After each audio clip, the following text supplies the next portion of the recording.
અરે તારીખ આજે 28 સોરી આજે 28 જુલાઈ 2024 આપણે આજે રવિવાર છે અને રવિવારના અનુક્રમમાં આ વેદસ્તુતિ જે છે તે જોઈ રહ્યા છે. નિત્યાનંદ સ્વામી કૃત ટીકા અને હે ધ્રુવ કહેતા સદા નિત્યમૂર્તિ એવા ભગવાન અપરિમિત કહેતા ગણતીએ રહિત એવા તે સદા નિત્યપણે વર્તતા એવા જે દેહધારી જીવ તે જે તે જ્યારે સાક્ષાત તમારી ઉપાસનાએ કરીને તમારા સાધર્મ્યપણાને પામ્યા થકા મુક્ત ભાવને પામે છે ત્યારે પણ તમારી પેઠે સ્વતંત્ર તો થતા નથી. અને જો સ્વતંત્ર થાય તો તમારે ને એમને સંપણવું આવે. માટે એ સર્વેના શિક્ષક જે તેણે એમનું જે શિક્ષા કરવા યોગ્યપણું તે ન ઘટે તથા એ સર્વેના નિયંતા જે તે તમારે જે એ સર્વેને નિયમમાં રાખવું તે પણ ન ઘટે. અને જો એ મુક્ત સ્વતંત્ર ન થાય તો ઘટે. તે માટે એ મુક્ત જે તે ક્યારેક પણ સ્વતંત્ર નથી. સ્વતંત્ર અને સર્વના સ્વામી તો એક તમે જ છો. હવે આ એક બહુ સમજવા જેવું છે. પહેલાં તો ભગવાનને વિશે શું કહ્યું? ભગવાનને હે ધ્રુવ. ધ્રુવ એટલે શું? જે પોતાના સ્થાન ઉપરથી અચલિત છે, જે અચળ છે તેને ધ્રુવ કહેવાય. એટલે આકાશમાં ધ્રુવનો તાળો છે જે કાયમ માટે ચમકતો હોય. પરમાત્માને વિશે આ સંજ્ઞા વાપરી છે, વિશેષણ ધ્રુવ. એટલે પરમાત્મા જે છે તે અચળ છે, ચલાયમાન નહીં થતા, સ્વરૂપથી, સ્વભાવથી, ગુણથી, વિભૂતિથી, સામર્થ્યથી. બરાબર? એ કેમ ભગવાનને ધ્રુવ કયા? તો કહેતા સદા નિત્ય મૂર્તિ. એટલે એ ભગવાનની મૂર્તિ જે છે તે નિત્ય મૂર્તિ છે, કારણ કે સચ્ચિદાનંદ છે, દિવ્ય મૂર્તિ છે. એટલે એમાં કોઈ આપણા જેવો ઘસારો કે એમાં કોઈ નાશપણું કે એમાં કોઈ ક્ષય થતો નથી. એટલે એ ભગવાનની મૂર્તિ સદા નિત્ય મૂર્તિ કહી. એવા ભગવાન અપરિમિત. એટલે એ ભગવાન જે છે તે કેવા? અપરિમિત કહેતા ગણતીએ રહિત. એટલે અહીંયા સ્પેલિંગ મિસ્ટેક છે, ગણતરીએ રહિત આવે. એવા સદા નિત્યપણે વર્તતા એવા જે દેહધારી જીવ. એટલે અપરિમિત એટલે અસંખ્ય જીવો. જો ભગવાન એક જ છે પણ જીવો કેવા છે? અસંખ્ય છે. એટલે અહીંયા અપરિમિત શબ્દ એટલા માટે જીવ માટે વાપરો કે ભાઈ એ જીવો અપરિમિત એટલે માપ વગરના છે. એટલા બધા જીવ છે, અસંખ્ય શબ્દ એમને કયા છે. એટલે કહેવાનું તાત્પર્ય એવું છે કે એવા અનેક જીવો જે છે તે દેહધારી જીવ તે જ્યારે સાક્ષાત તમારી ઉપાસના એ કરીને. એટલે આ બધા જીવ કોની ઉપાસના કરે? ભગવાન પુરુષોત્તમ નારાયણની ઉપાસના કરે.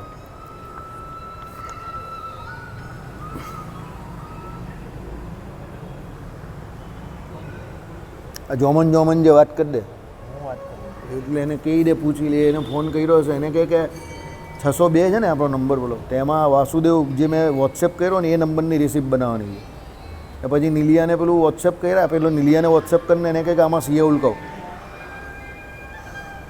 ચલો, એટલે શું કહ્યું કે જ્યારે એ તમારી સાક્ષાત ઉપાસના કરે, એટલે પ્રત્યક્ષે ભગવાનની એ જીવ ઉપાસના કરે, ત્યારે એ તમારા સાધર્મ્યપણાને પામ્યા થકા મુક્ત ભાવને પામે છે.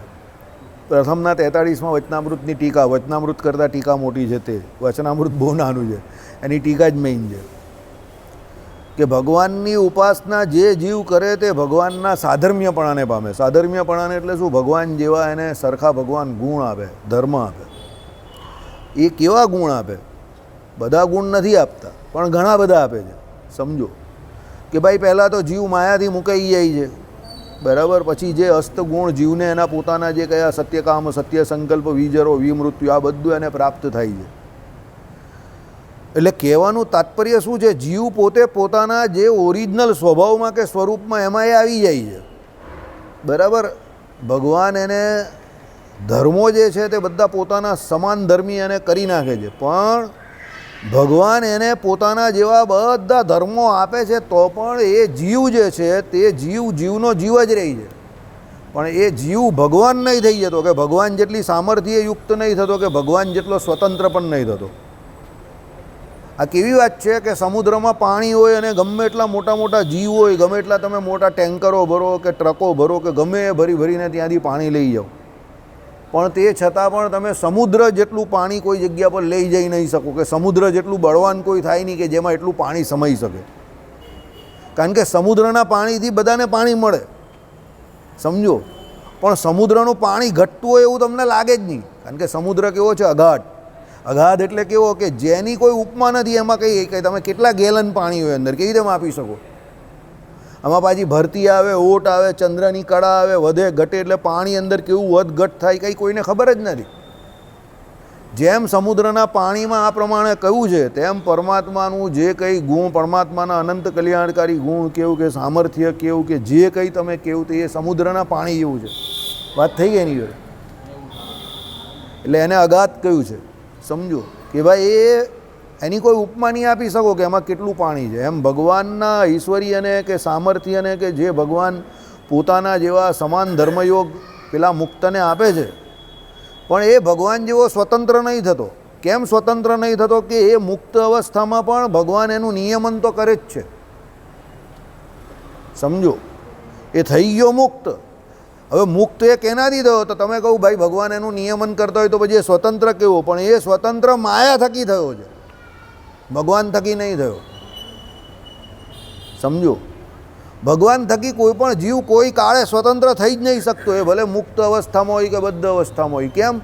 ભગવાન એની અંદર, જીવની અંદર રહીને એનું નિયમન કાયમ માટે કર્યા જ કરે છે. એ ભલે મુક્ત અવસ્થામાં હોય કે અહીંયા સાધન અવસ્થામાં હોય, બદ્ધ અવસ્થામાં હોય કે કોઈ પણ અવસ્થામાં હોય, ભલે ભગવાનથી વિમુખ હોય ને, પણ એનું નિયમન તો પરમાત્મા જ કરે, બરાબર. એટલે કહેવાનું તાત્પર્ય શું છે? કે ભગવાન મુક્ત અવસ્થામાં પણ સ્વતંત્ર એને નથી કરતા એ જીવને, ખાલી એ માયાથી સ્વતંત્ર થાય છે. એટલે અહીંયા શું કહ્યું કે ભાઈ મુક્ત ભાવને પામે છે ત્યારે પણ તમારી પેઠે સ્વતંત્ર તો થતા નથી. એટલે ભગવાન જેવા સ્વતંત્ર નહીં થતા. જો પછી બધા સ્વતંત્ર થઈ જાય તો કેટલા બધા જીવ મુક્ત થઈ જાય, તો બધા સ્વતંત્ર અને ભગવાન બી સ્વતંત્ર, તો પછી બધા ભગવાન બની જાય ને. પછી તો એ જીવને ભગવાન વચ્ચે કોઈ ભેદ જ નહીં રહી, સમજો. પણ એવું હકીકતમાં એવું નહીં બનતું. હકીકત શું છે તે સમજો કે એ ભગવાન જે છે તે ભગવાન જ સર્વતંત્ર અને સ્વતંત્ર છે, અને બીજા જે જીવ જે છે તેને ભગવાન જેવો સમાન ધર્મયોગ પ્રાપ્ત થાય છે, પણ ભગવાન જેવા એ સ્વતંત્ર સંપૂર્ણ નહીં થતા. કારણ કે જે નિયમનરૂપ ઐશ્વર્ય કે સામર્થ્ય ભગવાનમાં છે તે એ લોકોમાં નથી આવતું, મુક્તોમાં. એટલે શું કહ્યું કે જો એ સ્વતંત્ર નહીં થતા અને જો સ્વતંત્ર થાય તો તમારે એને એમને સમપણું આવે.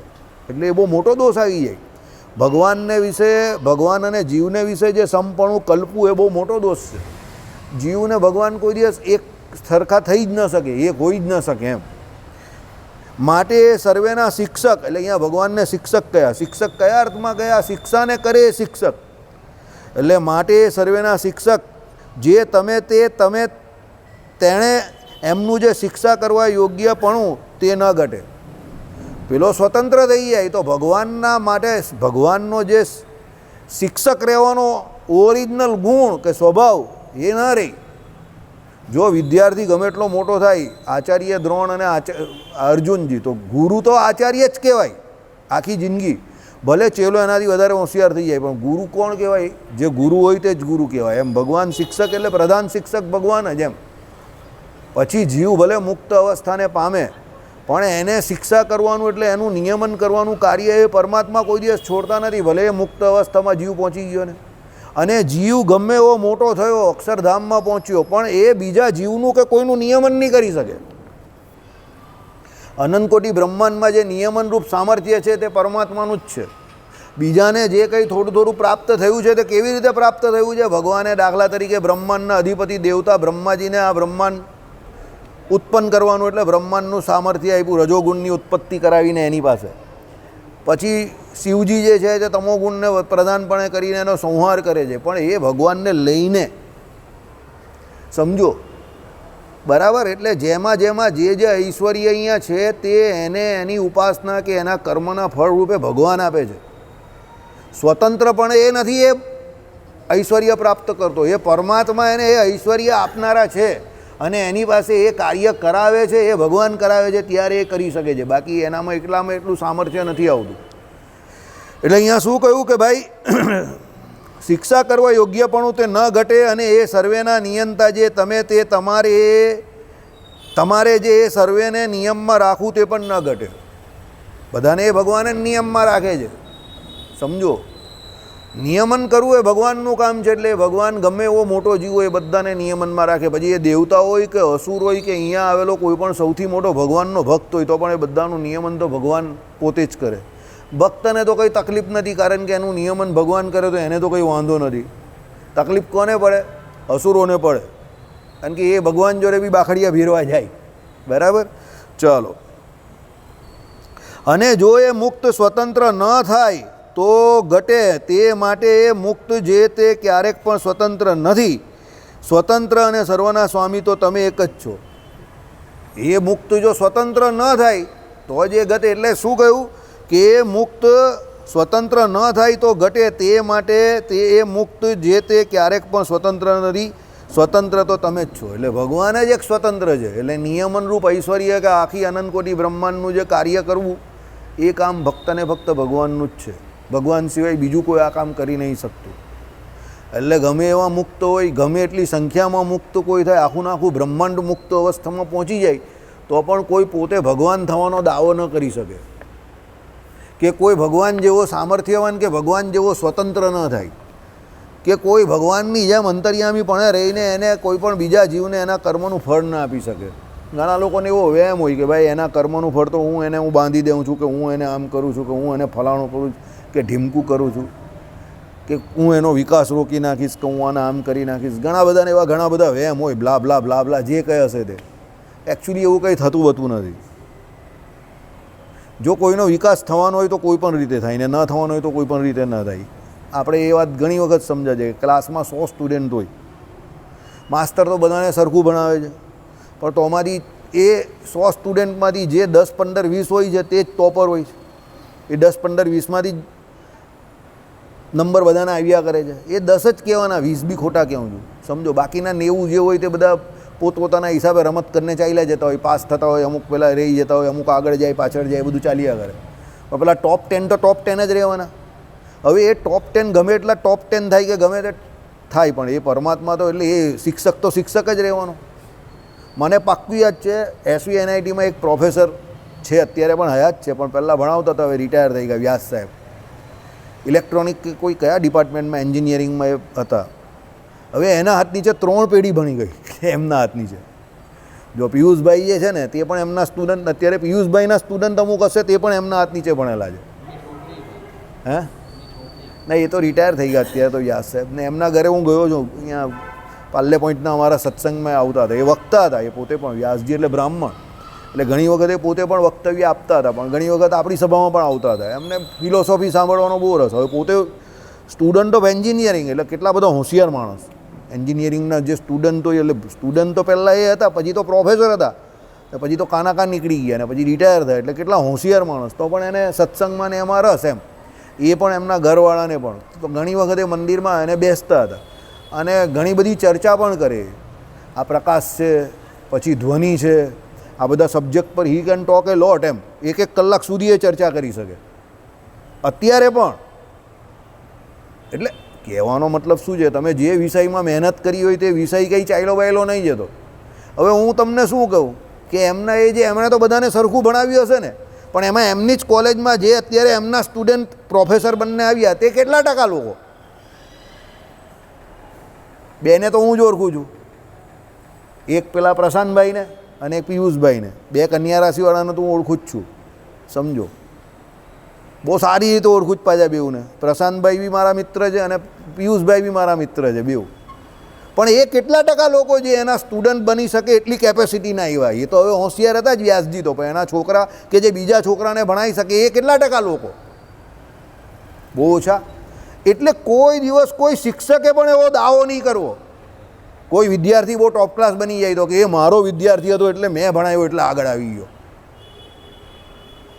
સમજો, કદાચ હું અહીંયા બેસીને તમારામાંથી કોઈ એવો યોગ્ય થઈ જાય કે પોતે સભા કરે, તો પછી મારો એ દાવો કરવો અયોગ્ય છે કે મારી સભામાં બેસતો હતો એટલે અમારી સભામાં બેસીને હોશિયાર થઈને ત્યાં ગયો. કેમ? જો એવી રીતે હોશિયાર થવાતું હોય તો તમે બધાની સભા કરી નાખો. આ ભાઈ બી કાલે ઉઠીને સભા કરી નાખે.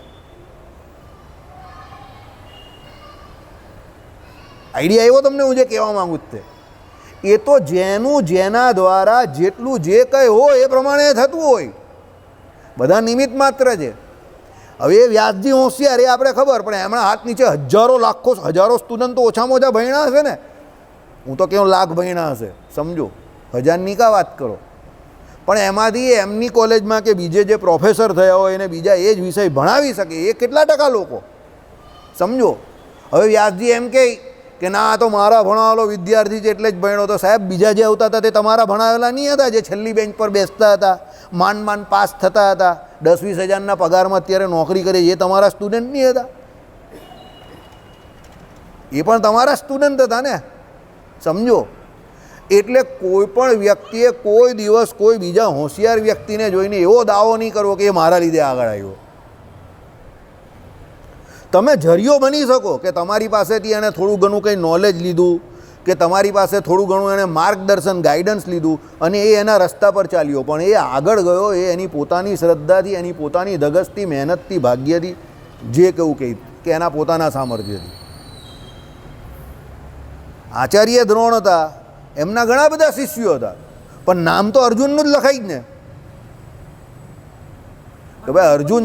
બાકીના કેટલા બધા શિષ્યો છે તો બધાને થોડા લોકો ઓળખે છે, સમજો. એટલે ગુરુના પદ ઉપર ગુરુ ઓકે છે, બરાબર છે. આપણે ગુરુ કહીએ કે ભાઈ આપણી પરંપરા જે છે ને પરંપરાગત જ્ઞાનની આપણે ત્યાં વેલ્યુ છે, બીજા કોઈ જ્ઞાનની વેલ્યુ પણ નથી. એ ગુરુના પદ ઉપર ગુરુ રહેવા જોઈએ, એ વાત બરાબર છે. શિષ્યના પરિપ્રેક્ષમાં તમે જોવું તો એ ગુરુ શ્રેષ્ઠ છે અને ગુરુને તમારે શ્રેષ્ઠ જ માનવાના જ. સામે મળે તો પગે લાગવું જોઈએ એ આપણે માનીએ છીએ, પણ ગુરુના પરિપ્રેક્ષમાં જ્યારે આપણે વાત કરીએ ત્યારે ગુરુ એવું ન માનવું જોઈએ કે મેં ભણાવ્યું એટલે જ આનું આવું થયું, નહીં તો એ ગુરુની રીતે ખોટી વાત છે. શિષ્યના પરિપ્રેક્ષમાં એ એના માટે બરાબર છે. તો આચાર્ય દ્રોણ અને અર્જુન મળે તો અર્જુન એને પગે લાગે, એને લાગવા જ જોઈએ. હું પણ લાગું છું, મારા કોઈ ગુરુ મળે તો. મારો ભાઈ નિલેશ પણ લાગે છે. હમણાં જે એક ડેરીમાં મળેલા અમારા ઇંગ્લિશના સર, તો પાછળથી પગે લાગ્યો. તે કે કોણ? તે કે નિલેશ. તે કે હા, ઇંગ્લિશમાં હાઈએસ્ટ માર્ક 12થમાં. તે કે હા. ગોપાલ નીલિયો કે બરાબર છે, એના હાઈએસ્ટ હતા સ્કૂલમાં નીલિયાના. તરત ઓળખી નાખ્યો ભટ્ટ સાહેબે, તરત જ કે તમારા લોકોમાં આ ગુણ છે હજુ, એમ કે તમે લોકો તરત જ પગે લાગો. એ ગુરુ એટલે ગુરુ, સમજો. પછી તો એ આવ્યો, એક્સપાયર પણ થઈ ગયા સાહેબ, સમજો. પણ કહેવાનું તાત્પર્ય શું? શિષ્યના પરિપ્રેક્ષમાં એ વાત બરાબર, પણ એ ગુરુ તરીકે એવું કહે કે મેં એને ભણાવ્યો એટલે જે હોશિયાર હતો. તો એના ક્લાસમાં ભટ્ટ સાહેબના જ અમારા ટ્યુશનમાં એવા ઘણા બધા આવતા હતા કે જે ઇંગ્લિશ એમની પાસે ભણતા હતા, પાસ થઈ જતા હતા, પણ એ કોઈ ટોપર નહીં હતા એમ. હવે એ ગુરુ તરીકે એવું નહીં કહી શકે કે મારા ભણાવેલા બધા જ ટોપર હોય. એ બધા ટોપર હોય એવું બને જ નહીં ને. એટલે પેલા વિદ્યાર્થીમાં પણ એવું કંઈ ખાસ હતું જેણે કરીને એણે તમારી પાસે કંઈ મેળવું ને એ ટોપર થઈ ગયા એમ. હા, પછી જે ટોપ ક્લાસ વિદ્યાર્થી હોય અને ખાનદાન વિદ્યાર્થી હોય તો એ કહે કે મારા જીવનમાં હું જે આગળ આવ્યો એમાં ઘણા બધા લોકોનો હાથ છે, અને એ પોતે એવું કહે, એમાં કોઈ વાંધો નથી. પણ ગુરુ એવું ના કહી શકે કે મારો ભણાવેલો જ એટલે જે આગળ આવ્યો. અરે ભાઈ, એવા તમારા જેવા ઘણા બધા ગુરુ હોય એના જીવનમાં, અને તમે કદાચ ન હોવ ને એને આગળ વધવાનું હોય તો એ આગળ વધે જ. એટલે એમાં કંઈ ખાંસવાની જરૂર નહીં, સમજો. કે એમાં આપણે લીધે જ આગળ વધ્યા કે મારે લીધે આગળ વધ્યા, એ એનું પોતાની કથણી ને એની પોતાની કરણી છે એમ, સમજો. એટલે દુનિયામાં દરેક જગ્યા પર પરિપ્રેક્ષ હોય કે ભાઈ. હવે આની જ વાત કરીએ. આપણો સત્સંગ ચાલતો હતો 1995માં. તે સમયમાં આખા સત્સંગનો સૌથી ડલ અને વર્સ્ટ સ્ટુડન્ટ આ હતો. આખા સત્સંગનો તારા બાપા છે ને એની જેમ આનું ધ્યાન જ નહીં હતું, કંઈ નહીં, બિંદાસ બેસી રહી. અતુલભાઈ બધાને એવું જ કે ગોપાલને પૂછવાનું જ નહીં, કંઈ મજાકવાળો જ જવાબ આપે. હકીકતમાં એવો જ હતો આ. હવે અત્યારે તમે એને જોવો તો જમીન આસમાનનો ફેર છે. અમારી એ સભામાં સૌથી વધારે મજાકીઓ અને મસ્તીખોરીઓ એ હતો. અને નીલિયો ને પેલો મામો, એ બંનેને તો કેટલી વાર તો સભામાંથી કાઢી મૂકેલા. એ લોકો લડિયા જ કરતા હતા, કાયમ આવે ભેગા એટલે લડિયા જ કરે, ઠૂસા-ઠૂસી જ કરે. કેટલા વખત કાઢી મૂકી ગયા એ લોકોને. એ લોકોએ લખીને આપેલું કે અમે હવે પછી સભામાં ધમાલ નહીં કરશું. આઈડિયા આવ્યો. હવે અત્યારે બંનેને જોયેલું. નીલિયો એકદમ સિરિયસ માણસ, એનું કામ કરીને ચાલ્યો જાય. તમે કોઈ દિવસ એને મંદિરમાં ચૂકે ચા કરતો નહીં જોયો હોય. અને બીજો જે છે તે એનું કામ કર્યા કરે છે. ધમાલ તો કરે છે હજુ પણ, એ નહીં ગયું, પણ એનું કામ કરે છે પહેલાંથી સારી રીતે. પણ ધમાલ નહીં છૂટી હજુ એની, સમજો. તો હું તો જે હું તો આપણે જે હોય તે જ કહીએ, બરાબર. પણ નીલિયો કેટલો શાંત થઈ ગયો જોઈ લો તમે. એટલે કહેવાનું તાત્પર્ય સમજો તમે, જે વ્યક્તિ જેવો હોય છે એવો નથી રહેતો, વ્યક્તિ પણ નહીં રહેતો. 30 વર્ષમાં કેટલો ફેર પડી જાય જો. હવે એ વખતની સભામાં એવું લાગતું હતું કે ગમે તે થાય, પણ આ માણસ અત્યારે જે પરિસ્થિતિમાં રહેલો છે ને આ તો એવો રહી જ નહીં, એવું હતું બધાને. આ મિરાકલ છે. એ મારો ભાઈ છે એટલે નહીં કહેતો. એ વ્યક્તિ અત્યારે જે રીતે રહી છે, જેવી રીતે રહી છે, એવું કોઈએ વિચારેલું જ નહીં. એના વિશે કોઈ બધા આ તો યાર કંઈ, પણ થયું કેમ? એને કરવું હતું એટલે થયું. સમજો, સમજો. એણે જે કરવું હતું એણે એ પ્રમાણે એના પોતાના નિર્ણય એની પોતાની રીતે લીધા, અને એને જે કરવું હતું તે એણે કર્યું એટલે એ કરી શક્યો. એણે કોઈ બીજાએ કર્યું એવું નહીં કર્યું, એને જે કરવું હતું એણે કર્યું એટલે અહીંયા છે. હું તમને જે કહેવા માગું છું તે સમજો. પ્રાથમિક કર્મની અપેક્ષા આપણા હંમેશા ભગવાનને રહી છે. એટલે બધી વસ્તુ ભગવાન પર નહીં છોડવી. આ ભાઈના ભાઈ છે, આ ભાઈની જોડે જ ભણતા હતા, મંદિરે આવતા હતા. અત્યારે વર્ષમાં એકવાર બી મંદિરે આવે જ તમારો ભાઈ? એકવાર આવે જ વર્ષમાં? એકાદ બે વાર આવતો હશે ને. આની જોડે ભણતા હતા બંને, એક જ સ્કૂલમાં ભણે, ટ્યુશન બી જોડે જાય, ખાના પીના સબ કુછ સાથ મેં. હવે તમે આ જોઈ લો ને એમનો ભાઈ જો, એમનો ભાઈ ઉદ્યોગમાં બહુ આગળ નીકળી ગયો, એણે આખી ઇન્સ્ટિટ્યૂટ ખોલ નાખેલી છે. સમજો, બરાબર? પણ આમાં નથી આવતો. અને આ એ ભાઈના ભાઈ જોડે જ આ ભાઈ હતો. હવે આ જોઉં ને એ જોઉં, એ બહુ મોટો સદગ્રહસ્થ થઈ ગયો, મંદિરે નહીં આવી શકતો હવે. એટલે હું તમને શું કહેવા માગું તે સમજો. આપણે કંઈ પણ કરીએ કે આપણી સાથે ઘણા બધા લોકો ભળીને પણ કંઈ પણ કરે, એમાં કોઈ દિવસ એવો દાવો નહીં કરવો કે મારે લીધે આ બધા બધું કરે છે. યાદ રાખજો, એ અહંકાર બહુ નકામી વસ્તુ છે. કે હું કરાવું છું, કે હું ભજન કરાવું તો થાય છે, કે હું સત્સંગ કરાવું તો થાય છે, કે હું આ કરાવું તો થાય છે. એવું અહમપણું કોઈ દિવસ નહીં રાખતા. આ ખાલી આપણા બધાના ભેગા થવાનું સ્થાન હોય અને નક્કી કરેલી ભગવાનની એક પ્રોસિજર ભગવાને નક્કી કરેલું હોય, એટલે આપણે બધા ભેગા થઈએ અને આપણે આમને આમ ચાલ્યા કરે. પણ એમાં એવું કોઈએ નહીં માનવાનું કે કોઈ એક સર્વોપરી છે. એ ખાલી નિયોજન ભગવાને કરેલું હોય, આયોજન ભગવાને કરેલું હોય. બરાબર? એટલે અહીંયા પણ એવું જ છે કે ભાઈ એ મુક્ત અવસ્થામાં એ જીવ પહોંચ્યો, એને ભગવાને એના જેવા બધા ધર્મો આપી દીધા, પણ એ ભગવાન નથી. યાદ રાખજો, એ સ્વતંત્ર નથી. બરાબર? એ જીવ જ છે. એની સામર્થ્ય, એનું ઐશ્વર્ય, એના જે પોતાના ગુણ એને પાછા પુનઃ પ્રાપ્ત થઈ ગયા. મુક્ત અવસ્થામાં ગયો એટલે માયાથી અહીંયા જે એના ગુણો ધંકાઈ ગયેલા એ બધા એને પુનઃ પ્રાપ્ત થયા. પણ ભગવાનમાં ને એનામાં તો બહુ જમીન આસમાનનો ફેર છે. મહારાજે કહ્યું ને કે જો બીજા જે કોઈ અહીંયા ગ્રહો છે તે, ચંદ્ર આદિ જે કોઈ છે તે અને સૂર્યના પ્રકાશમાં કેટલો ફરક છે, અને બિંબમાં પણ ઘણો ફરક છે, અને સામર્થ્યમાં પણ ઘણો ફરક છે. એમ ભગવાન અને મુક્તોમાં બહુ ફરક છે. બીજા એમ કહે કે દ્વારા જે કોઈ ગ્રહો નક્ષત્રો એના દ્વારા એમ કહે કે આખું બ્રહ્માંડ પ્રકાશમાન નહીં થઈ શકે, પણ સૂર્ય દ્વારા એમ કહે કે એ સવારે આવે તો આખું બ્રહ્માંડ પ્રકાશમાન થાય. અને બીજા ગ્રહો નક્ષત્રો એ પણ એ સૂર્ય દ્વારા પ્રકાશમાન થાય. ચંદ્રને કોની પ્રકાશ ઉર્જા મળે છે? તો સૂર્યની મળે છે. આ બધા એન્જિનિયરિંગના સ્ટુડન્ટ. આઈડિયા આવી ગયો? અત્યારે રાત્રે સૂર્યનારાયણ નથી હોતા તો જોઈ લો તમે કેટલું અંધારું દેખાય છે. તો બીજા ગ્રહ નક્ષત્ર તો બધા અત્યારે દેખાય છે, પણ એને કરીને અંધારું થોડું જાય છે. પાછું એક સૂર્યનારાયણ આવી જાય એટલે બધું અંધારું ગાયબ થઈ જાય. આટલો ફરક ભગવાનમાં અને બીજા મુક્તોમાં છે. આ તો ભગવાને લૌકિક દ્રષ્ટાંત આપણે મગજમાં બેસે એટલે બેસાડ્યું એમ આપ્યું કે જેમ આકાશમાં સૂર્યની હાજરી બહુ જરૂરી છે, એમ ભગવાનની હાજરી બહુ જરૂરી છે. ભગવાન વગર બીજું શૂન્ય બટે સન્નાટા. એટલે એવું ખાંસવાનું કે એવું નહીં રાખતા કોઈ કે ભાઈ મારા વતી થયું, મારા વટે થયું, કે મેં કર્યું તો થયું, કે મને જ આવડે છે, કે મારા સિવાય બીજા કોઈને નથી આવડતું. એવું કંઈ નહીં. તો ભગવાન તમને ફક્ત ને ફક્ત નિમિત્તરૂપ બનાવે. આપણાથી જ થાય એવું કંઈ નહીં માનતા. મોદી સાહેબ બોલેલા ને, નવું સંસદ ભવન બન્યું છે. હમ सब अपने आप को भाग्यशाली समझेंगे. क्यों? तो ये जो नया संसद भवन बना है हम सब उसके साक्षी है.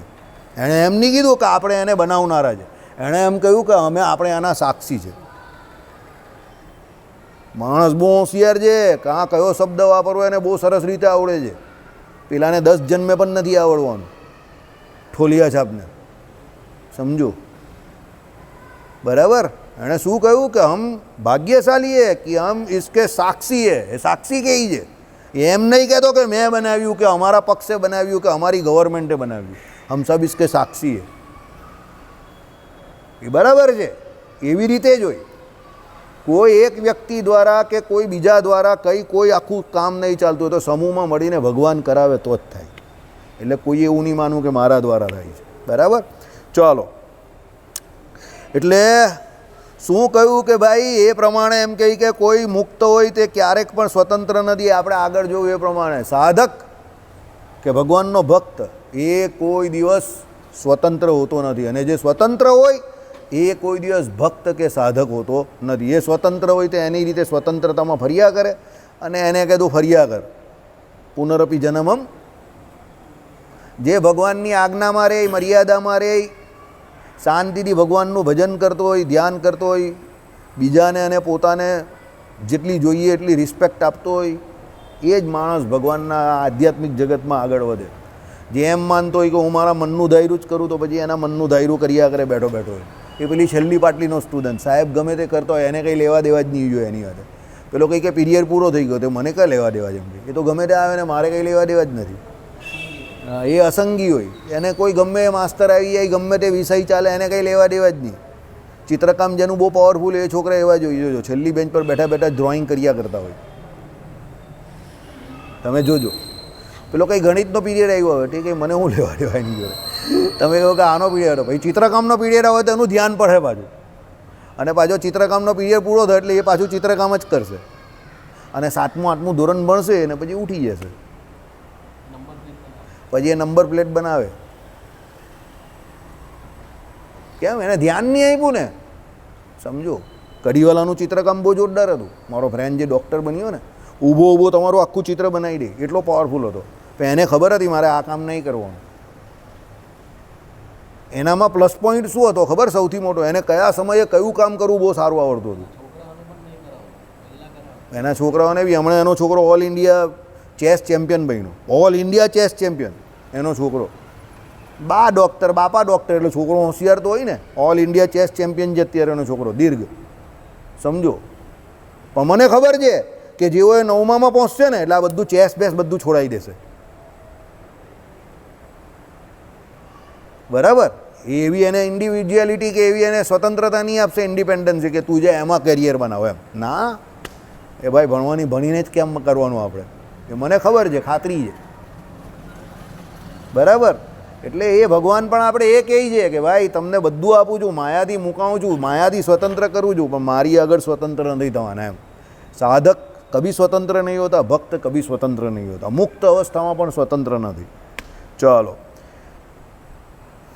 કારણ કે તમે સર્વેના સ્વામી એક જ છો. કેમ? જે અનાદિ સ્વતા સિદ્ધને નિરવધિક અતિશય, જે જ્ઞાન બળ તેજ ઐશ્વર્ય આનંદરૂપ લાવણ્યતા સુંદરતા એ આદિક જે ગુણ ગણ તેના સમુદ્રરૂપ એક, એવા તો એક તમે જ છો. એટલે આ ભગવાનના અનંત કલ્યાણકારી ગુણો જે કહે એમાં શું કહ્યું? એક તો ભગવાનના અનાદિ સ્વત એટલે પોતે જ સિદ્ધ છે એમ. કોઈના કહેવાથી ભગવાન કે કોઈના ઉપદેશથી ભગવાન સિદ્ધ નહીં થયા. સહજાનંદ ગુરુમ ભજે સદા. ભગવાન પોતે ગુરુ છે. સમસ્ત જગતના ગુરુ કોણ છે? તો ભગવાન પોતે જ છે. આવે છે ને સહજાનંદ ગુરુમ ભજે સદા. બરાબર. એટલે સમસ્ત જગતના ગુરુ એ પરમાત્મા પુરુષોત્તમ નારાયણ છે, બીજું કોઈ નથી. હવે અહીંયા આવે ને ભગવાન સાંદીપની ઋષિને ત્યાં ભણવા જાય ને એમને ગુરુ બનાવે. એ તો આ લોકમાં ભગવાન લીલા કરતા હોય એટલે મોટાનું અનુસરણ બીજા કરે, એટલે આપણા માટે ભગવાન આવા ચરિત્ર કરે. ભગવાનને કંઈ શીખવાની જરૂર નથી, બધું શીખીને ભણાવેલા જોઈએ. તો 1 મહિનામાં થોડું બધું ભણી આવી. બાકી આ 12 વર્ષમાં લોકો નહીં ભણી શકતા, તો હું 1 મહિનામાં ભણવાના. હમણાં જ મેં એક વક્તાના મોઢેથી સાંભળ્યું, બ્રહ્માજીના કંઈક 1000 વર્ષ કે કેટલા વર્ષ સુધી ઇન્દ્રને એમણે વ્યાકરણ ભણાવ્યું, તો પૂરેપૂરું વ્યાકરણ એ નહીં ભણાવી શક્યા. ઇન્દ્ર જેવો સ્ટુડન્ટ હોય એટલે એકદમ તેજસ્વી, અને ગુરુ ભણાવતા હતા, સોરી, બ્રહ્માજીના 10,000 કે 1,000 કેટલા વર્ષ સુધી, તો પૂરેપૂરું વ્યાકરણ આપણું સંસ્કૃત ભણાવી નહીં શકે, એટલો વ્યાકરણનો આપણો કોર્સ છે. એટલે ગુરુ જેવો ભણાવનારો હોય, એટલે બૃહસ્પતિ જેવા મોટા આચાર્ય હોય અને ઇન્દ્ર જેવો સ્ટુડન્ટ હોય એકદમ હોશિયાર, તો પણ ન ભણાવી શકે આટલા વર્ષો પછી પણ એમ. બરાબર? એટલે એવું આપણું વ્યાકરણ છે, એને એ લોકો વૈયાકરણ કહે. આપણે વ્યાકરણ કરીએ, સંસ્કૃતમાં એને વૈયાકરણ કહે એ લોકો. સમજો હવે કેટલું મોટું હશે, વિચાર કરો તમે. હવે આપણે એમ કહીએ કે આપણે બહુ આવડે છે, વ્યાકરણ બહુ આવડે છે, આ બહુ આવડે છે. અરે કયા આવડે નહીં, વિભક્તિ આવડે. નોની નૂનાને પહેલી વિભક્તિને બે વિધિ, બાલમ બાલે બાલા ઈ મહવ સે તે ધ્યેને ત્વે તે તે અંતે. બરાબર? પ્રથમ પુરુષ, દ્વિતીય પુરુષ ને તૃતીય પુરુષ આ આવે. એક વચન, દ્વિવચન ને બહુવચન. સંસ્કૃતમાં 3 આવે, એક વચન, દ્વિવચન ને બહુવચન. ઇંગ્લિશમાં 2 જ આવે, સિંગ્યુલર ને પ્લુરલ. ગુજરાતીમાં પણ 2 જ આવે, એક વચન ને બહુવચન. બરાબર? આપણામાં સ્ત્રીલિંગ, પુલ્લિંગ ને નપુંસક આવે ને, ટ્રાન્સજેન્ડર. બરાબર? તે બધામાં નહીં આવે પાછા. સમજો. પછી પાછું ઘણા બધા શબ્દોમાં એવું છે, જે આપણામાં પુલ્લિંગ હોય ને પેલામાં સ્ત્રીલિંગ હોય, એવું બધું છે સંસ્કૃતમાં. પછી એમાં પુલ્લિંગ છે ને આપણામાં સ્ત્રીલિંગ છે, એવું છે. એટલે તમે એમ ગુજરાતીમાં બોલો કે હિન્દીમાં બોલો, તે આખું એનું એ બદલાઈ જાય. બરાબર? એટલે વ્યાકરણ આવું અટપટું છે એમ, એટલું સરળ નથી વ્યાકરણ. તમે હિન્દીમાં એનું જે બોલતા હો તો તમે એ પ્રમાણે જ કહો ને કે આ તો સ્ત્રીલિંગ છે, પણ સંસ્કૃતમાં જાય તો એ પુલ્લિંગ થઈ જતું હોય, કારણ કે એ રીતે બોલાતું હોય. સમાસમાં પણ એવું છે.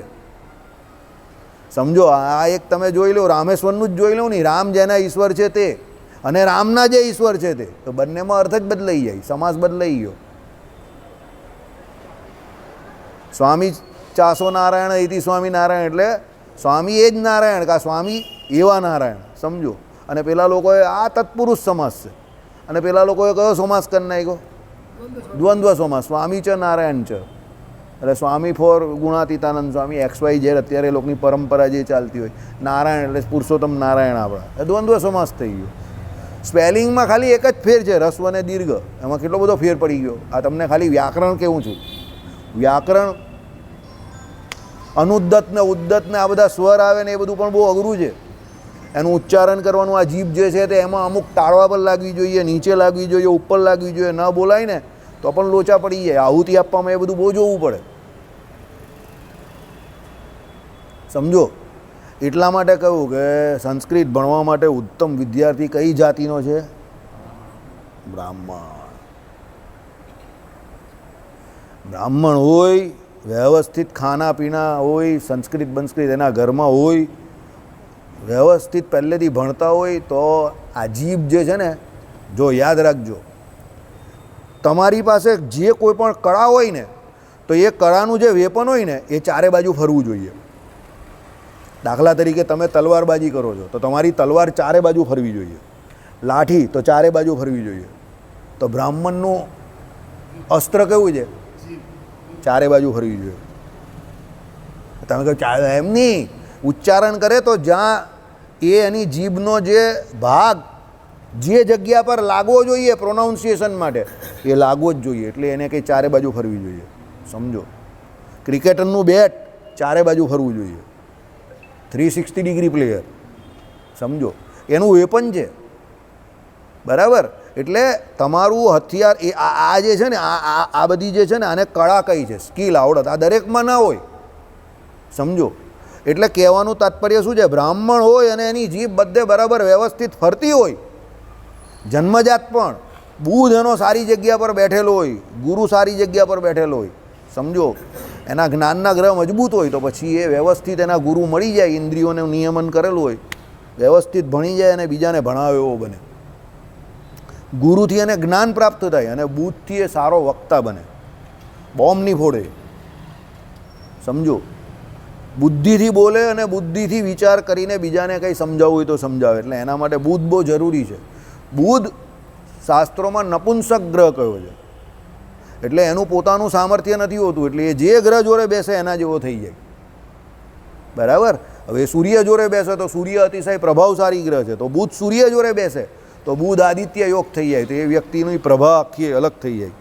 કારણ કે એ બુધ ત્યારે સૂર્યની સાથે રહીને સૂર્યનું ફળ વધારી દે, એટલે બુધ આદિત્ય યોગ થઈ ગયો. ચંદ્ર જોડે બુધ બેસે તો એ જ્ઞાનનો ગ્રહ એકદમ, તો બુધ ચંદ્રની જેને યુતિ હોય એની પ્રભા જ કઈ વાર હોય, એવો હોશિયાર થાય. મંગળ ચંદ્રની યુતિ હોય, વ્યવસ્થિત બેઠેલી હોય, તો એ માણસ એગ્રેસિવ સાથે બુદ્ધિશાળી હોય, એટલે એના તર્ક બહુ ખતરનાક હોય. એટલે આ બધા નિયમ એ પ્રમાણે પ્રિન્સિપલથી દુનિયા ચાલે છે. એમ આપણે એમ કે આ બધું એમ જ બધું ચાલતું હોય, બધું એમ નહીં ચાલતું હોય. એટલે કહ્યું કે બ્રાહ્મણને સૌથી વધારે અધિકાર છે આ બધો વેદ ભણવાનો અને ભણાવવાનો. ભણવાનો અધિકાર તો દ્વિજને બધાને છે, પણ ભણાવવાનો મેજર જે અધિકાર છે તે બ્રાહ્મણને વધારે છે. એટલે આ બધી યુનિવર્સિટીઓ જે તમે આ બહાર જોવો ને, યુપીમાં ને BHU ને આ બધી, એમાં જે ભણાવનારા જે ઉત્તરાખંડમાં ને એમાં જે પ્રોફેસર્સ હોય ને, એ બધા મોસ્ટલી બ્રાહ્મણ હોય. ત્રિપાઠી હોય, શુક્લા હોય, શર્માજી હોય, એ હોય. અને એ લોકો એ ટોપ પર પહોંચે પણ ખરા, કારણ કે એ લોકોને એવી નિષ્ઠા હોય અને કરે. બરાબર, ચલો. એટલે ભગવાનમાં બધા ગુણો કયા છે? આનંદરૂપ, લાવણ્યતા, સુંદરતા. ભાઈ ભગવાન હેન્ડસમ છે, એકદમ મસ્ત, एकदम हैंडपम्प दिखता है अपन का भगवान. लावण्यता, सुंदरता બધું ભગવાનમાં હોય જ. આનંદ વાનંદ બધું હોય જ. Hero, God is hero material. ભગવાન હીરો મટીરિયલ છે.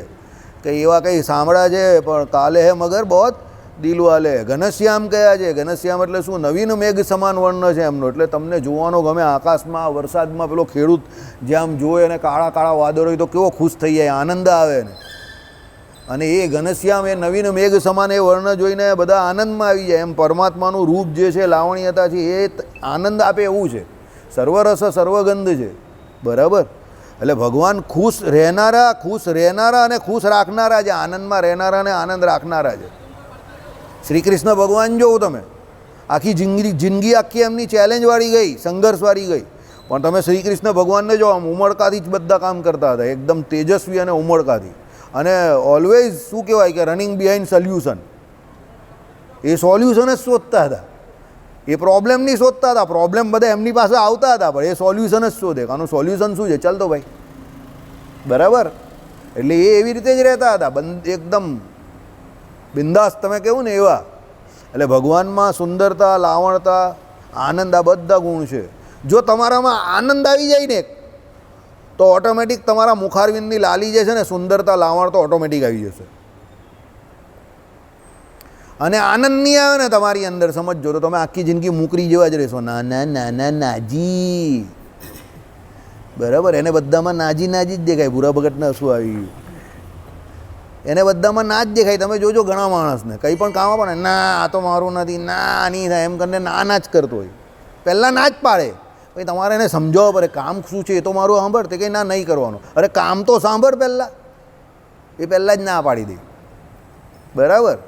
એટલે આ આપણી એક્ટિવિટી જે છે તે આપણી એક મેન્ટલ સ્ટેટસ છે આપણું, કે ભાઈ આ પ્રમાણે મારે પોઝિટિવલી કામ કરવું છે. તો આનંદ નામનો ગુણ તમારામાં હોય એટલે શું કહેવામાં આવે છે શાસ્ત્રોની દ્રષ્ટિએ? કે એ વ્યક્તિ એની એક જ્ઞાનની ઉત્કૃષ્ટ અવસ્થામાં જીવે છે, એટલે એને એ જ્ઞાનની અવસ્થા પ્રાપ્ત છે. હવે વિજ્ઞાને બી આ વસ્તુ જોઈ. વિજ્ઞાન શું કહે છે? જે વ્યક્તિની ઓક્સિજન કેરિંગ કેપેસિટી જેટલી વધારે એટલો આનંદમાં રહે. જેના મગજમાં સૌથી વધારે ઓક્સિજન એ કેરી કરી શકે ને, આમ લઈને જે અહીંયા સુધી પહોંચતો એટલો એ વધારે આનંદમાં રહે. એને એનું મગજ જે છે ને એ ફળદ્રુપ વધારે હોય, અને એ એટલો આનંદમાં રહે, એટલો ખુશ રહે, અને એની નિર્ણય શક્તિ જે છે તે બીજા કરતાં સારી રહે. અને જે વ્યક્તિ પેલો આમ કરીને પેલો દબાયેલો જીવતો હોય, બીજાના દબાણમાં જીવતો હોય, બીજા જેમ કરે એવી રીતે જ કરતો હોય, અને કાયમ સંકોચાઈને જીવતો હોય, એનો વિકાસ નહીં થાય. વિકાસ હંમેશા તમે જોજો, આનંદી વ્યક્તિ હોય, ખુશનુમા વ્યક્તિ હોય, જ્ઞાનની એક ઉત્કૃષ્ટ અવસ્થામાં જીવતો હોય, એનો જ વિકાસ થાય. પાકિસ્તાનનો વિકાસ કેમ નહીં થતો? પાકિસ્તાનનો વિકાસ કેમ નહીં થતો? સમજો, અજ્ઞાનમાં જીવે છે. એને એમ કે ભારતના 2 સૈનિક મારી દીધા, ખુશ થઈ ગયા હતા. અરે ભારતને નુકસાન કરીને તને કાં ફાયદો થવાનો છે? ભારતને તો ફાયદો નહીં જ થવાનો, પણ તને શું ફાયદો થયો એનાથી? એ લોકોને એમ કે એમ કરીને કાશ્મીર લઈ લેવું. અરે કે એમ કંઈ કાશ્મીર મળી જવાનું, તને કંઈ હલવો છે? એ જેટલો ખર્ચો આ બધામાં કરે છે, આતંકવાદ ફેલાવવામાં, અને આ બધા ક્રોસ બોર્ડર ટેરરિઝમને તમે કાશ્મીરમાં ને એમાં, એટલો જો એ વિચાર જો એ લોકો પોઝિટિવ એના દેશની ગરીબી પર આપે ને, તો એની ગરીબીમાં કેટલું બધું દૂર થઈ જાય. અણુબમ બનાવવાની ને હથિયારને બંદૂકને ગોળીને આ બધું કંઈ જરૂર જ નથી એ લોકોને કરવાની. એને એના દેશ પર જ ફોકસ કરવાની જરૂર છે શાંતિથી. એને એમ કે આમ કરીને બધું પચાય પાનું તો પચાય. અરે એમ કંઈ બાપનો કંઈ કહે કે એ બધા જમાના ગયા, હવે 1000 વર્ષ જૂની વાત હતી કે લોકો વાતમાં આવી જતા હતા. ઘણા લોકો આવે મારી પાસે એ બહુ મીઠી મીઠી વાત કરે એમ કે ભાઈ હવે એ 25 થી 50 વર્ષ પહેલાં બધા લોકો એવા રહેતા હતા, તમે એને મીઠી વાત ખોટી કરો તો બી માની જાય છું. હવે બધાને બધી ખબર જ હોય, બધા સ્માર્ટ છે. કા ખોટા મારા વખાણ કરે છે અને કામ છે એટલે કામ કરાવવા માટે આવ્યો છે. ઘણા અહીંયા મંદિરે બી આવે ખોટા વખાણ કરતા, કેમ છો આમ તેમ બધું ખોટું બોલતો હોય, આપણે ખબર જ હોય. બરાબર, આપણે એમ થાય કે આ મંદિરે ખોટો આવે છે, એના કરતાં નોટંકીમાં ભરતી થઈ જાય તો સારું. ખોટા પોલ્સન મારે. ઘણા આપણા વખાણ એટલા માટે કરે કે આપણે એના વખાણ કરીએ. એટલે ઘણા શું કહે ખબર, આપણું બહુ સારું, આપણે કેટલા સારા આમ તેમ. કોઈ ભલે ભાઈ તું તારા વખાણ કરાવવા માટે મારા વખાણ કામ કરે છે ખાલી.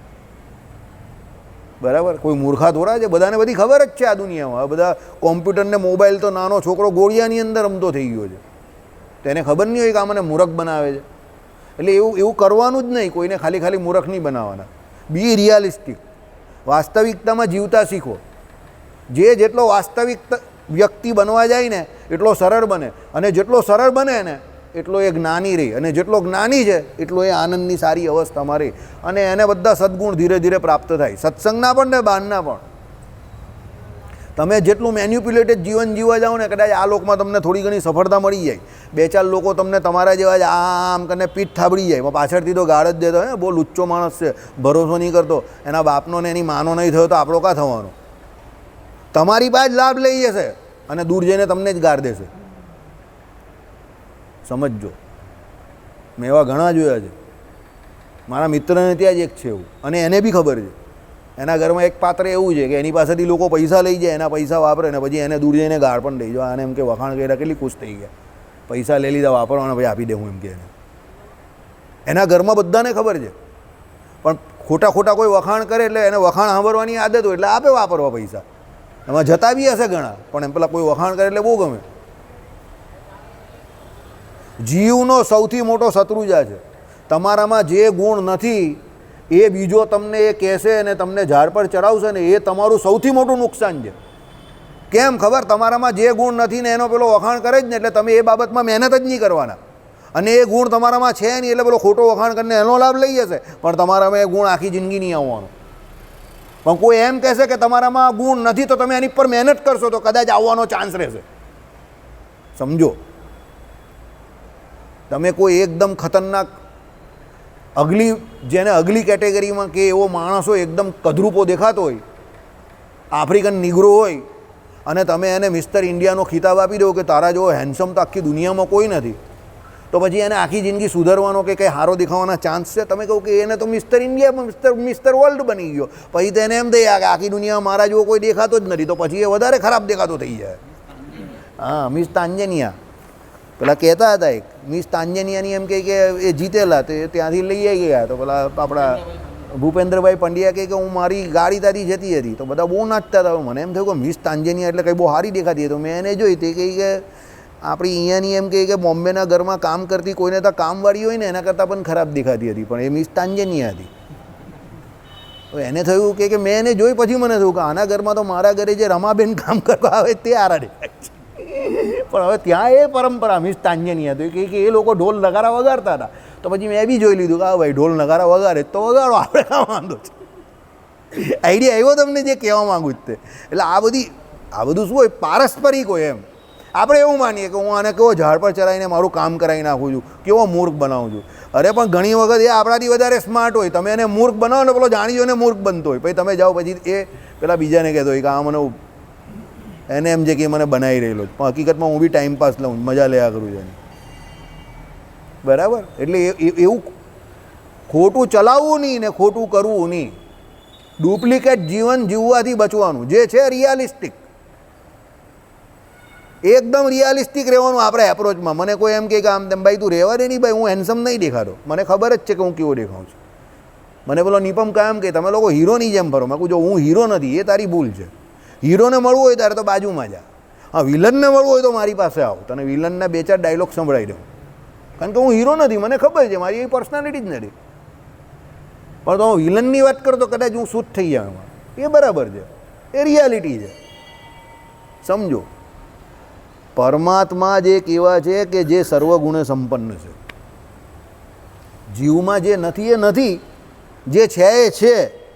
જે છે એમાં એણે બહુ વધારે ફોર્મમાં નથી આવી જવાનું, અને જે નથી એમાં અભાવ અને પ્રભાવ બેઉથી બચવાનું છે. પણ સમજવાનું શું છે કે એનામાં જે નથી ને એ પણ એને માનીને ચાલવાનું છે. કેમ કે એનો કોઈ બીજા લાભ નહીં લઈ જાય. આજે એક વસ્તુ તમને કહું, આપણામાં જે નથી ને એ તમને કોઈ આવીને કહેશે ને તો તમે બહુ ખુશ થઈ જશો. આ દરેક જીવ પ્રાણી માત્રનો સ્વભાવ છે. હું તમને એમ કહીશ ને કે તમને આ ભૂરા કલરનું ટી શર્ટ બહુ મસ્ત લાગે છે, અહીંયા બેઠેલા બધા કરતાં મસ્ત, તો એકવાર તો તમને એવું થઈ જ જશે કે હકીકતમાં મસ્ત લાગતું હશે. ગેરંટી જોડે કહું જવા, ધીસ ઇઝ સાયકોલોજી. હું આને એમ કહીશ ને જઈશ કે તારી આ જે ફ્રેન્ચ કટ દાઢી છે ને બહુ મસ્ત દેખાય, બધાની મસ્ત દેખાય, એકવાર તો એને એવું થઈ જ જશું. એમ ઘરે જઈને એકવાર તો હરીસામાં ફ્રેન્ચ કટ દાઢી છે મસ્ત તો દેખાય છે, આમ કરી જ દે. એ પણ ધીસ ઇઝ રિયલ સાયકોલોજી. એટલે એ તમારી ફ્રેન્ચ કટ દાઢીના વખાણ નહીં કરતો, he is playing mental game with you. એ તમારી જોડે મેન્ટલ ગેમ રમી રહેલો છે, એ તમને ખબર નહીં પડતી. દુનિયામાં મા ને બાપ હોય ને એ પણ કામ વગર આપણા વખાણ નહીં કરતા, તો પારકો કેવી રીતે કરવાનો એ તો વિચાર કરો. અક્કલ સે ખુદા પહેચાન. આ જમાનામાં મા ને બાપ પણ આપણા ખોટા વખાણ નહીં કરતા. એને પણ કંઈ કામ હોય ને, દીકરા તું બહુ સારો, દીકરા તું બહુ સારો, એટલે આપણે પૂછી જ લેવાનું, બોલો પપ્પા શું લાવવાનું છે, માર્કેટમાંથી નીકળું જ છું. એટલે ધીમે રહીને કહેશે આ જરા પૂરું થઈ ગયું જ લઈ આવજે. નહીં, એના માટે વખાણ કરવાની કોઈ જરૂર નહીં હતી.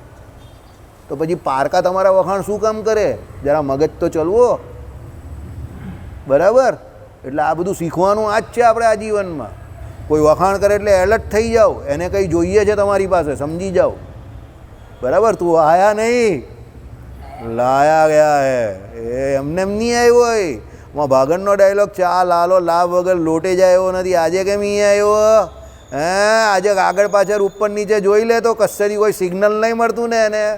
4 વખત આવે એટલે 5મી વખત ખબર પડી જાય કે આ સિગ્નલ કઈ ગલીમાંથી આવે છે, કઈ બારીમાંથી આવે છે. બરાબર? અહીંયા એવા ઘણા આવે, તમે તો આમ છો ને, તમે તો તેમ છો ને, કેવા બધા ખોટા ખોટા વખાણ કરવા. આપણે પૂછે આ કેવો, પેલો કેવો, એમ કરીને આપણું ઓપિનિયન લઈ જાય. એટલે એને એમ કે બને બહુ સારું કર્યું. અરે ગાંડા, બધા નાનપણથી જે સ્કૂલમાં ભણતા હતા ને તેમ જવા દે. પણ આપણે બહુ માથા કૂટા, હા ખુશ થાય તો થવા જ દેવાનો પેલા ને. હા જા ખુશ થા ગાંડા, મજા કર, મોજ કર. બરાબર? એટલે એવા કોઈના ખોટા વખાણ કરવાની, તમારા કોઈ કરતું હોય તો કરવા દેવાના નહીં, મજા લેયા કરવાની. વખાણને લાયક ફક્ત ને ફક્ત અનંતકોટી બ્રહ્માંડમાં એક જ છે, ભગવાન.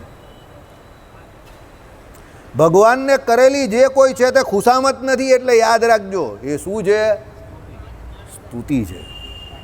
ખુશામત કોની થાય? જે ગુણ જેનામાં ન હોય અને એની પાસેથી તમને કોઈ સ્વાર્થ હોય, એટલે તમારે તમારું કામ કરાવવા માટે કે કઢાવવા માટે તમે એના જે ખોટા વખાણ કરો એ ખુશામત છે. પણ ભગવાનમાં તો અનંત કલ્યાણકારી ગુણ છે, એટલે તમે એ ગુણોની સ્તુતિ કરો છો. એવો કોઈ ગુણ જ નથી કે જે ભગવાનમાં નહીં હોય. એટલે પેલા લોકોની જે કહેવત છે ને, ખુશામત તો ખુદા કો ભી પ્યારી હોતી હે, ખોટી છે આ કહેવત. કારણ કે એ ખુશામત નથી, એ સ્તુતિ છે. કારણ કે ભગવાનમાં બધા ગુણ છે જ ઓલરેડી. આપણી ખુશામત કરે લોકો, અને કેમ કરે? એનો ઉલ્લુ સીધો કરવા માટે. સમજો? બરાબર? એટલે એ કોઈ ઉલ્લુ સીધો કરવા આવે તો તમારે સીધા થઈ જવાનું. બરાબર? કે આ ભાઈ કેમ મારા વખાણ કરે છે, અત્યાર સુધી તો આવતો નહીં હતો. બરાબર?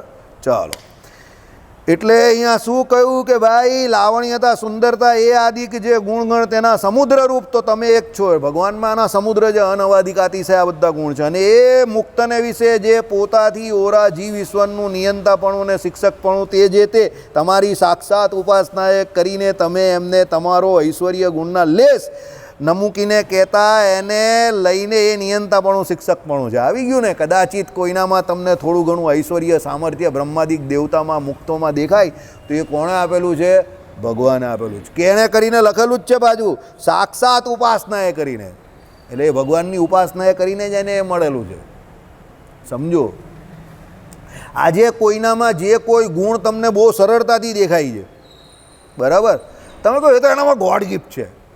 ચાલો મારી જ વાત કરી દઉં, વખાણની વાત નહીં. બોર્ડ લખેતા હોય ને ઘણા લોકો, તમારા અક્ષર બહુ સારા, એટલે બીજા હું કે એ તો એને ગોડ ગિફ્ટ છે. અરે ગોડ ગિફ્ટ એમને એમ નહીં હોય. એ પૂર્વેથી એ લખતો આવેલો હોય, લખતો આવેલો હોય, લખતો આવેલો હોય તો એ ગોડ ગિફ્ટ થાય. એ હું લખું છું એટલે નહીં કહેતો. સમજો, હવે કોઈ વ્યક્તિ આવે ઉપર સ્ટેજ ઉપર અને 1 કલાકનો મોટો સંવાદ એ જાતે બોલે તો આપણે કે એ તો એને ગોડ ગિફ્ટ છે, એની મેમરી બહુ તેજ છે ને, આવીને પબ્લિક સામે એવી રીતે કે સામેવાળાને, અરે ભાઈ ગોડ ગિફ્ટ એમને એમ ન હોય, એને એમાં બહુ દાખલો કરેલો હોય. ઉપાસના વગર કોઈ સિદ્ધિ નહીં મળતી. એટલે એણે એના ક્ષેત્રને વિશે એ સિદ્ધિ મેળવવા માટે ઉપાસના કરેલી હોય. એમને એમ કોઈ વ્યક્તિ એ ટોપ પર નહીં પહોંચી ગઈ હોય. ગોડ ગિફ્ટ છે, કુદરતી છે, આ બધા શું છે, એના વખાણ આપણાથી થતા નહીં હોય ને, એ જેલસીને કારણે આપણે કહીએ એ તો એનામાં ગોડ ગિફ્ટ છે. અરે ગોડ ગિફ્ટ કહેવાય એને જ કેમ ગોડ ગિફ્ટ હોય? તારામાં એક બી લખણ નથી, ગોડ ગિફ્ટ કેમ તારામાં નથી? તો એનામાં કેમ છે? એ અત્યારે એ કામ સરળતાથી એટલે કરે છે કે પહેલાં એ 100 વાર પડેલો છે એ કામ કરતા, અને એણે સહન કરેલું છે એટલે અત્યારે તમને એ ઇઝી લાગે છે. એ ગોડ ગિફ્ટ છે. ગોડ ગિફ્ટ કંઈ હોતી નથી, નહીં તો ગોડ બધાને જ ગિફ્ટ કરે છે, પણ લેતા આવડવું જોઈએ ને તમને. આપણે બધા ગોડ ગિફ્ટેડ જ છે ને ઓલરેડી. જીવ આ દુનિયામાં મનુષ્ય જન્મ પામ્યો તે શું છે? ગોડ ગિફ્ટ છે. ભગવાને આપેલી ગિફ્ટ જ છે મનુષ્ય જન્મ. પણ બધા થોડા સરખા હોય છે. આના જેવી દાઢી મને નથી આવતી, ચલો બોલો, રિયલી નથી આવતી, નોટ જોકિંગ. તો હું હવે એમ કહું કે ગોડ ગિફ્ટ છે? આના જેવી પણ નથી આવતી. પણ આના જેવી નથી આવતી એ સારી વાત છે, પણ આના જેવી નથી આવતી એ બરાબર વાત નથી પાછી, કારણ કે મને સૂટ થાય એવી છે. સમજો? તો હવે એમાં હું શું કરું? જેલસી કરું? રાત્રે જઈને આની દાઢી કરી નાખું? એવું કરું? એવું ના હોય ભાઈ. એને સૂટ થાય એની છે તો એ વાપરતો, હું આમ છું તો આમ બરાબર છું. સમજ્યા? એમ ભગવાન જેમાં રાજી રહે કે એમ રહેવાનું. આમાં લખ્યું છું, જેને જે કંઈ પ્રાપ્ત થયું છે એની ઉપાસના એ કરીને થયું છે, સ્વતંત્રપણે નહીં. નિયંતા તો ભગવાન જ છે. બરાબર? શ્રીપતિમ શ્રીધરમ સર્વદેવી